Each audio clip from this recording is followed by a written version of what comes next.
차길령의 교육 칼럼 청취자 여러분, 안녕하세요. 차길령입니다. 우리가 미래의 일을 두려워하고 걱정하는 이유는 뭘까요? 우리는 미래에 일어날 일을 알지 못합니다. 물론 내일도 당장 어떤 일이 일어날지 모르고요. 우리는 두려움과 불안을 해결하기 위해 미래를 위한 투자를 합니다. 매달 통장에서 빠져나가는 보험금, 적금, 또 지금 학생들이 열심히 하는 공부도 모두 불확실한 미래의 위험을 최대한 줄이기 위한 일종의 투자인 것입니다. 내일 일어날 일을 자신의 힘으로 대비할 수 있다면 두려움, 걱정, 근심을 할 필요가 없겠죠. 하지만 그것은 불가능합니다. 우리가 불안해하는 이유는 하나님 외에 세상의 다른 주인을 섬기기 때문입니다. 그것은 하나님을 최고의 가치로 여기지 않고 돈과 욕심, 세상의 칭찬 등을 추구하기 때문입니다. 우리는 하나님과 만몬을 겸해서 섬길 수 없습니다. 여러분, 대한민국에서 가장 돈이 많은 사람은 두려운 일이 없을까요? 그렇지는 않은 것 같습니다. 전도서 5장 12절에 보면 부자는 그 부요함 때문에 자지 못한다고 나와 있습니다. 맞습니다. 사람은 손에 쥔 것이 많을수록 더 두렵고 불안해집니다. 우리는 돈을 많이 벌고 싶어 합니다. 우리가 돈을 많이 벌고 더 안전해지면 우리는 하나님을 더 잘 섬기고 더 기도하고 주님 옆에 꼭 붙어서 주님과 동행하며 살까요? 많은 사람들이 부자가 되면 주님을 더 멀리 했습니다. 성경 역사상 가장 돈이 많았던 솔로몬도 끝이 좋지 않았습니다. 하나님은 솔로몬에게 모든 것을 주셨습니다. 그는 세상의 지혜와 부귀와 장수와 모든 원수를 굴복시키는 큰 복을 누렸습니다. 하지만 솔로몬은 어떻게 했습니까?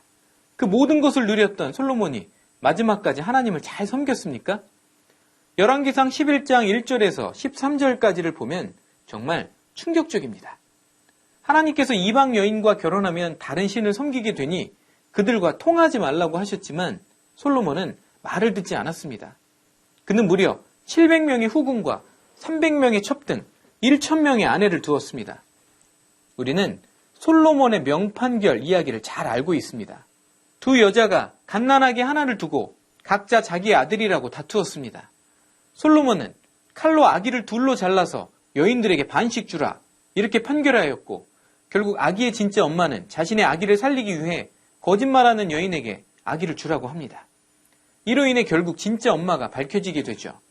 아기는 엄마 품으로 돌아오게 되고 온 나라는 솔로몬에게는 하나님의 지혜가 있다고 경탄하며 그를 존경하게 되었습니다. 하지만 솔로몬이 하나님에게서 멀어지자 하나님이 주신 지혜를 상실한 솔로몬에게는 사람의 지혜만 남았습니다. 그리고 솔로몬은 점차 교만과 독선으로 정치를 합니다. 이스라엘 백성들은 솔로몬 왕에게 세금을 내려달라고 부역을 줄여달라고 탄원했습니다. 그러나 하나님의 말씀도 안 듣는 그가 백성들의 소리를 들을 리 없었습니다. 결국 솔로몬은 일반적인 왕으로 전락합니다. 부귀와 명성을 얻자 하나님의 소리도 사람의 소리도 듣지 않게 됩니다. 그는 성전과 왕궁을 화려하게 지으며 겉으로는 성공적인 정치를 하고 있는 것처럼 보였습니다. 솔로몬은 외교라는 이름으로 다른 나라의 공주들과 혼인을 하여 궁에 1000명이나 되는 여자들을 두고 삽니다. 그 여자들은 자기들의 이방신들을 예루살렘에 가져와서 섬겼고 솔로몬은 그것을 모두 허락합니다. 하나님이 가장 싫어하시는 이방신을 받아들입니다. 솔로몬은 초심을 잃었습니다.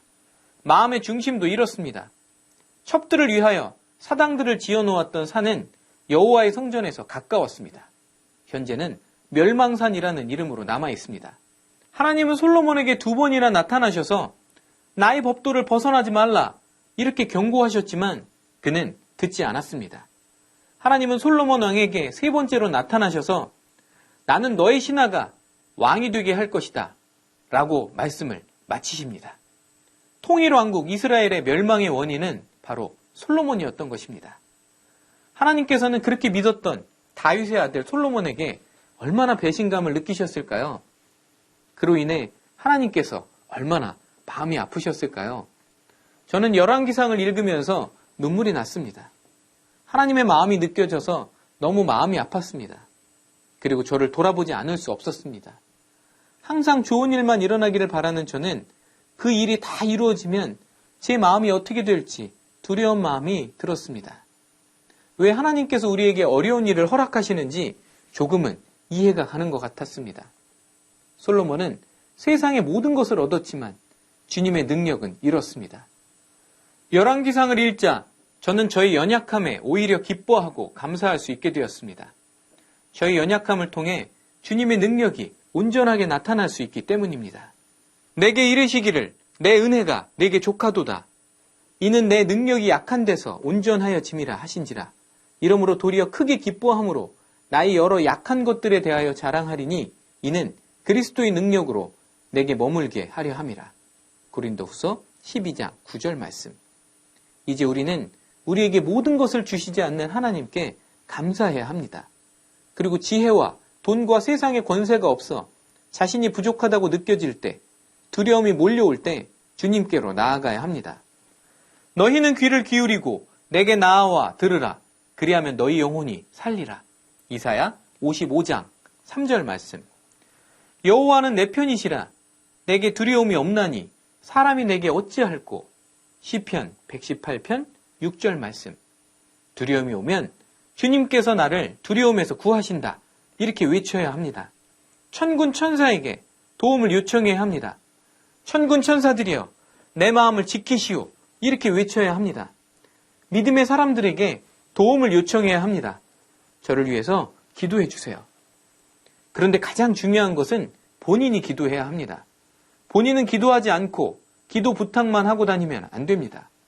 제가 과거에 그랬습니다. 저는 기도 안 하면서 항상 주위 사람들에게 기도해 주세요. 이렇게 기도 부탁만 하고 다녔습니다.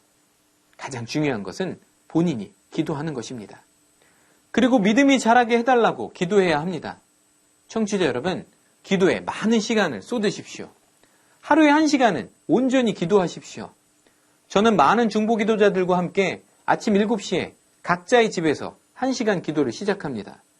중요한 결정을 앞두고 있으면 그 결정을 위해 아침에 중보기도팀과 합심하여 집중해서 기도합니다. 하루에 1시간 기도를 하면서 저는 기도가 얼마나 놀랍고 무서운지를 깨닫게 되었습니다. 제 지난 인생에서 가장 후회되는 것은 기도를 너무 조금 하면서 살아온 것입니다.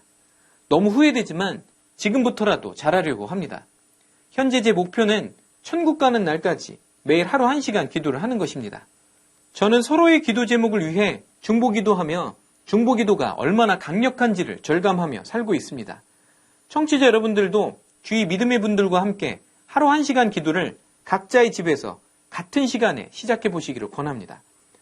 하나님을 대면하는 것으로 하루를 시작하면 얼마나 힘이 솟는지 모릅니다.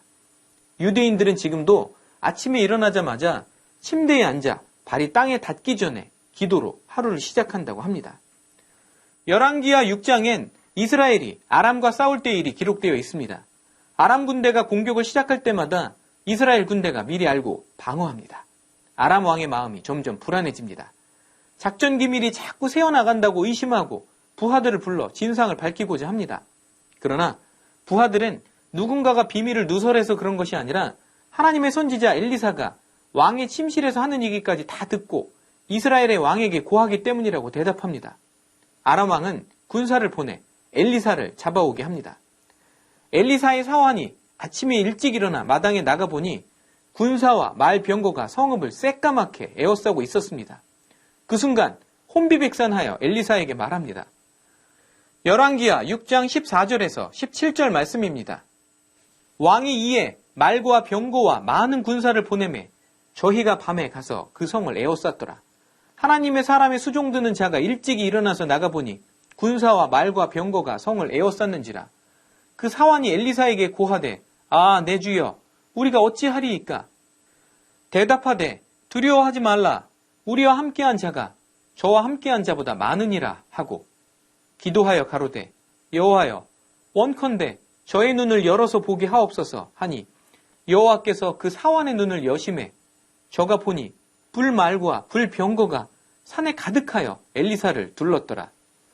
사환은 눈을 뜨자마자 세상으로 나가지만 엘리사는 먼저 하나님께 나아갑니다. 사환은 세상을 먼저 보고 엘리사는 하나님을 먼저 대면합니다. 사환은 세상의 고난을 보자 즉각 두려움에 빠지지만 엘리사는 세상보다 크신 하나님을 대면하기에 평안합니다. 여러분, 24시간 주님을 바라보면 우리는 두렵지 않습니다. 우리는 주님만을 전적으로 신뢰해야 합니다. 주님보다 주위 사람들에게 더 의지하는 우리를 주님은 안타깝게 생각하십니다. 청취자 여러분, 오늘도 어떤 어려운 상황에 처하시더라도 절대로 두려워하지 마시고 이렇게 기도하십시오. 주님, 저는 주님의 선하심을 믿습니다. 주님, 저는 주님을 신뢰합니다. 주님, 아름답게 해결하여 주십시오. 청취자 여러분, 오늘도 주님의 선하심을 믿고 주님 안에서 반드시 승리하시기를 바랍니다. 차길령의 교육 칼럼, 오늘은 여기서 마치겠습니다. 감사합니다. 차길령의 교육 칼럼이 책으로 나왔습니다. 책 이름은 자녀의 꿈을 돕는 부모의 기도입니다. 극동방송 게시판에 방송 후기를 남겨주시는 분들 중 추첨하여 매주 한 분께 선물로 보내드리겠습니다. 감사합니다.